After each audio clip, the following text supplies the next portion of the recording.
The majestic peak you now see in the distance is the famous Changbaishan. Rising 2,700 meters above sea level, Changbaishan straddles the China-North Korea border. It is topped by Tianzhi, or Heaven Lake, a caldera lake ringed by sheer cliffs and fed by alpine snow. Local peoples have long viewed this dormant volcano as a bridge between the divine and human worlds. According to the origin myth of the Manchu people, heavenly maidens once descended at Changbaishan to bathe. A magpie brought a red fruit to one of the maidens, who ate it and became pregnant, later giving birth to the ancestor of the Manchus. When the Qing dynasty rose to power, the Manchu emperors held state rituals in Changbaishan's honor in an attempt to tie imperial authority to the sacred mountain. Changbaishan also features prominently in the founding myth of the Korean people, to whom the mountain is usually referred to as Mount Peaktu. In September 2025, China Railway began operating a high-speed rail line connecting this deep, deep winter wonderland to the rest of the national network. And in this video, we travel from Changbaishan to the national capital Beijing through vast snowfields and frigid cold on this brand new line.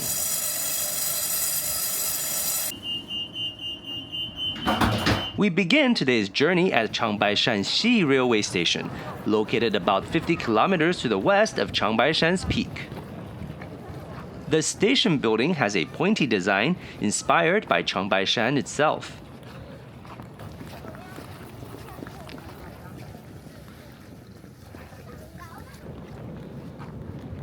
After a ticket check and security screening typical of China railway stations, we go upstairs to the waiting area. The space is open and has all the basic amenities, though don't expect too much commercial conveniences beyond a basic store.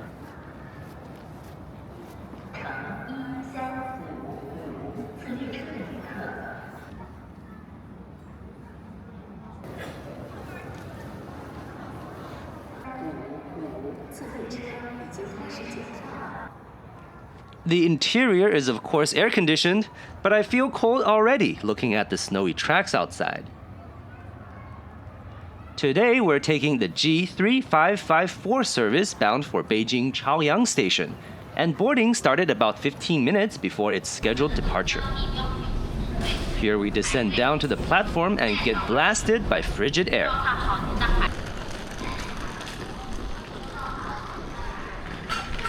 Even in the middle of the day right now, temperature is well below minus 20 degrees Celsius.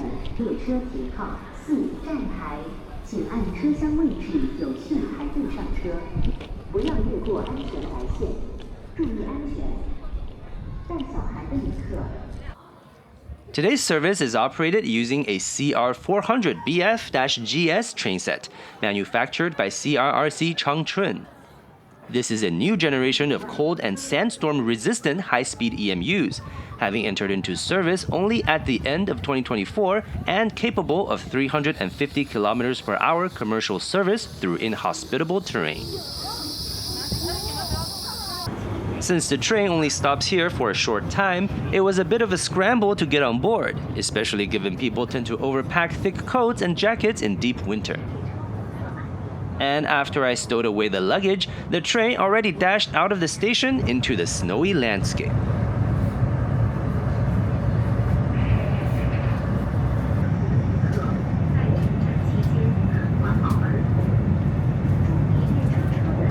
We're going through quite a few tunnels now, so I suppose it's a good time to look around at the train's facilities.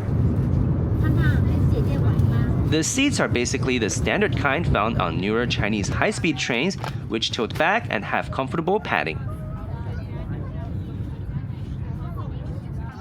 There are seat back pockets and tray table, and leg space is okay.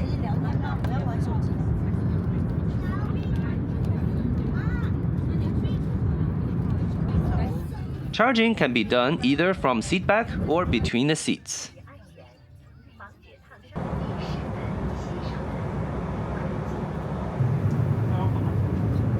Restrooms on the train are clean, and there is even a handicapped space for those who might need it.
In just a few moments, we begin to approach the city of Tonghua, our first stop. With a population of over 1.1 million, Tonghua shares a border with North Korea's Jagang province for about 200 kilometers across Yalu River. Tonghua is a major production area for high-quality ginseng, and the city is also known as a center for winter sports in China.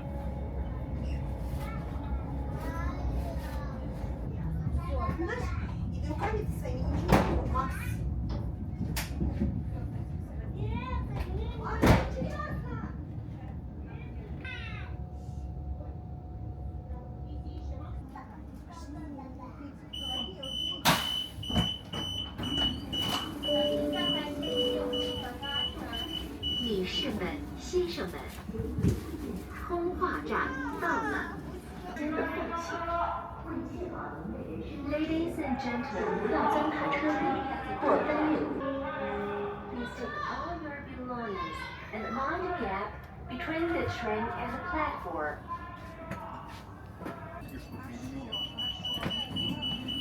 往这是下站坐吧？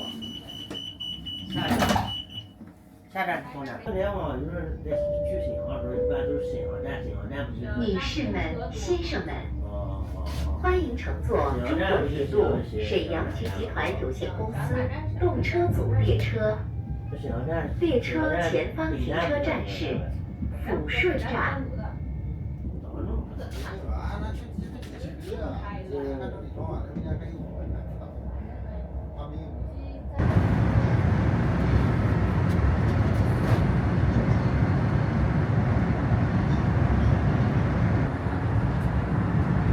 Not far from these farms and villages nestled in the frozen mountains, the train passes just south of the town of Hetu Ala.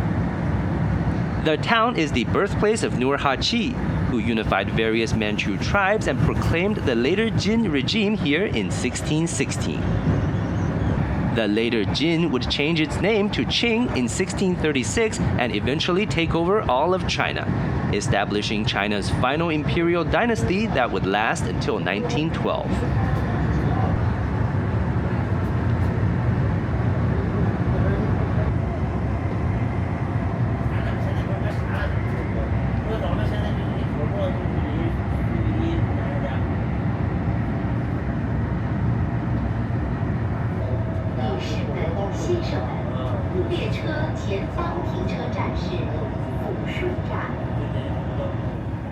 We are now approaching the city of Fushun. Fushun was a major coal mining town for much of 20th century, and today it continues to be a national center for heavy industries. Fushun also hosted a former prison that held war criminals and high-ranking POWs from various factions in the tumultuous years following World War II.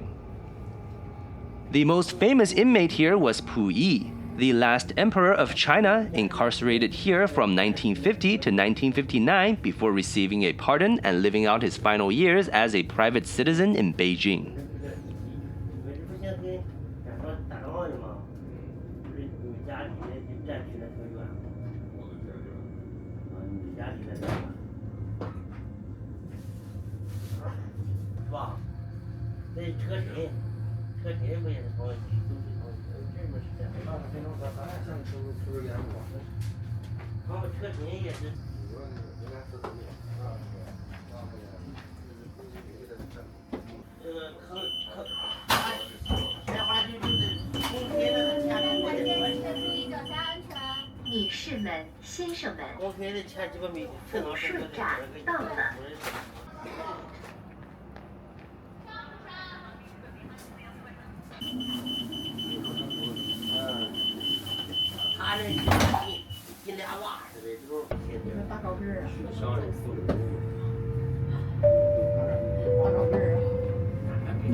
Just west of Fushun is Shenyang, the capital of Liaoning province and our train's next stop.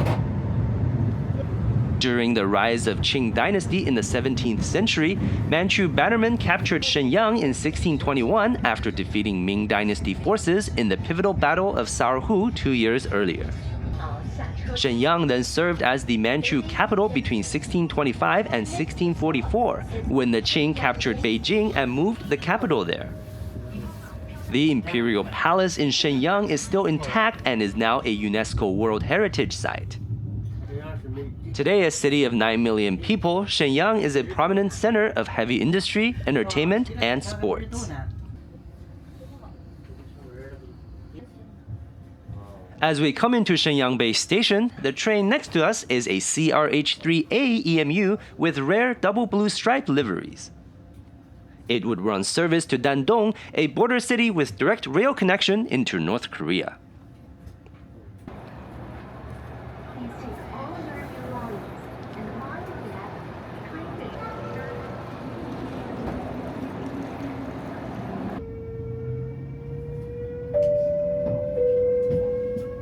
女士们、先生们，欢迎乘坐中国铁路沈阳局集团有限公司动车组列车。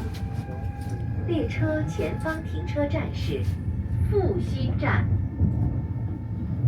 本次列车全列禁止吸烟。Thank you for your cooperation."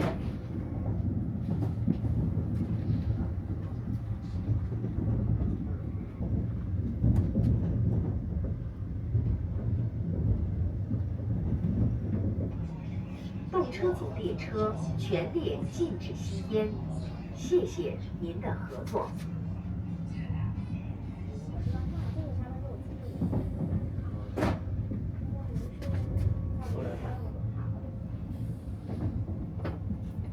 你好，女士，请问您这边到哪家的？哪里上来体检怎么样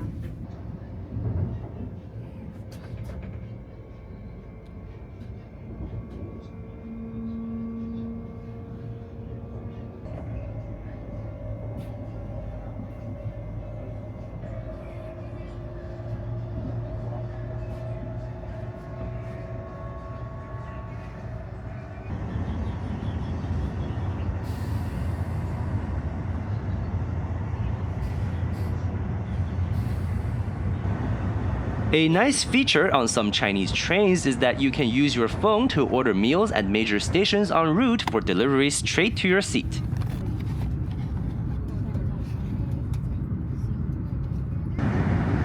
In the 15 minutes or so while I had lunch, colors outside had changed from powdery white to earthly brown. All the rivers remain very much frozen.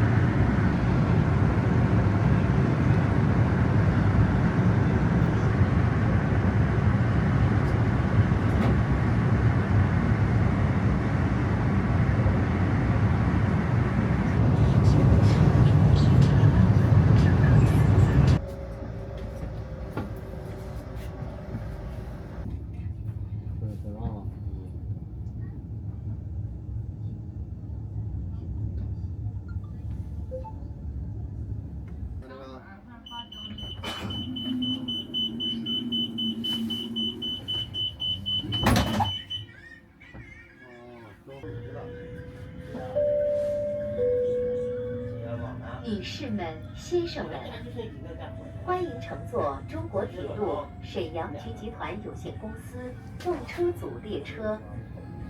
列车前方停车站是辽宁朝阳站。The next stop is Liaoning Chaoyang Station.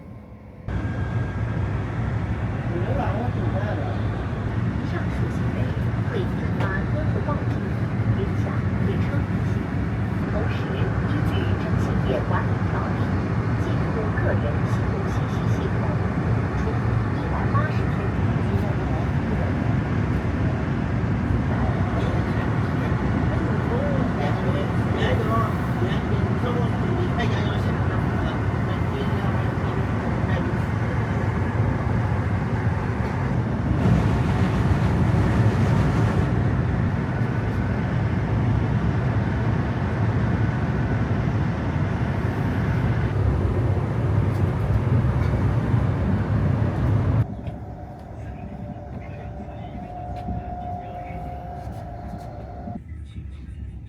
The train is now coming into Kazuo Station.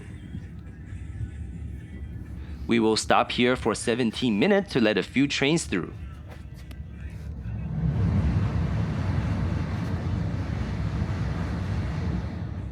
Kazuo is on the fringe of a historically Mongol area, and station signs display traditional Mongol script alongside Chinese and English. It's the perfect time to take in the setting sun, as herders and warriors here had done for thousands of years.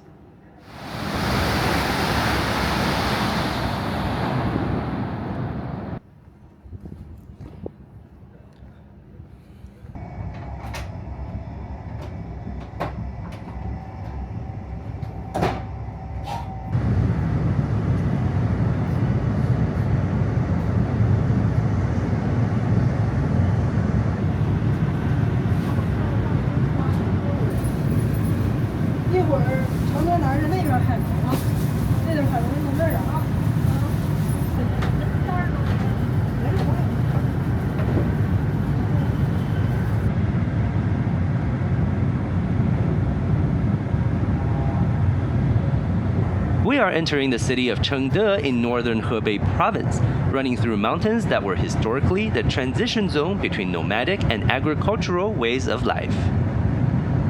Emperors in the early Qing dynasty saw potential in this strategic location and its cooler alpine climate. Over much of 18th century, successive emperors built a large complex of palaces and resorts as their summer residence away from Beijing's sweltering heat. Each summer, the emperor, together with his princes and bannermen, would organize large hunts to maintain the martial spirit of his court.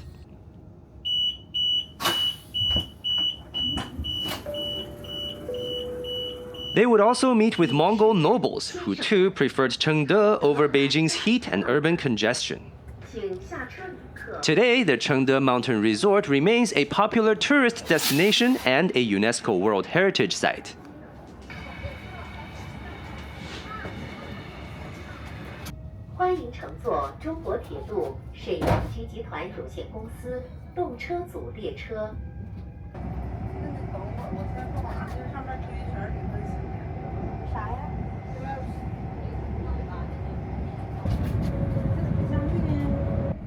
The train has now entered the administrative boundary of Beijing.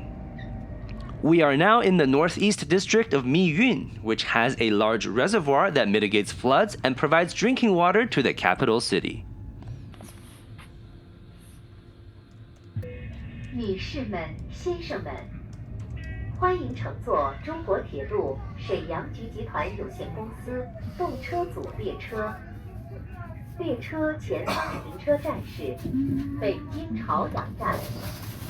你那个啥，这个事儿完了，我把。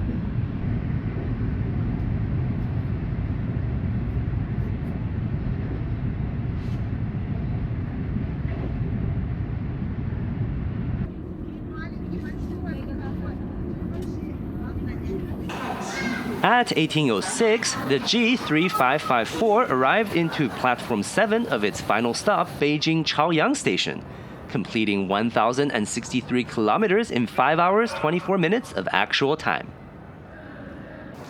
Opened in late 2021, Beijing Chaoyang Station has many sleek design elements, including these mosaics depicting high-speed trains next to some of Beijing's historical landmarks along the station's exit passage.